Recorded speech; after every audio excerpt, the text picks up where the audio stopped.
একটা মেয়ে আমার একটা ভিডিওতে কমেন্ট করেছিল যে একটা ছেলে যদি অনেক মেয়ের সাথে রিলেশন করে তাহলে মানুষজন তাকে খারাপ কিছু বলে না, কিন্তু ওই জায়গায় যদি একটা মেয়ে অনেক ছেলের সাথে রিলেশন করে তাহলে মানুষজন তাকে বারো ভাতারি বা আরো উল্টো পাল্টা নামে কেন থাকে। দেখো বোন, একটা ছেলে আর একটা মেয়ের মধ্যে না আকাশ পাতাল পার্থক্য আছে।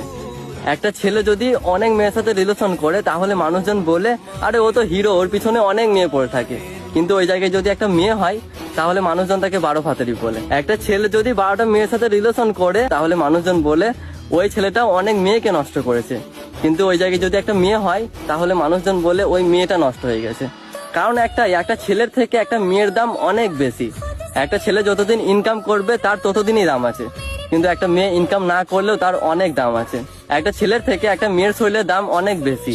একটা ছেলে যদি হাফ প্যান্ট আর স্যান্ডো গেঞ্জি পরে ঘর থেকে বের হয়ে যায় তাহলে তার দিকে কেউ তাকাবে না, কিন্তু ওই জায়গায় যদি একটা মেয়ে হয় তাহলে তার দিকে হাজারো মানুষ হাঁ করে তাকিয়ে থাকবে। মেয়েরা হয় ফুলের মতো আর ছেলেরা হয় পাথরের মতো।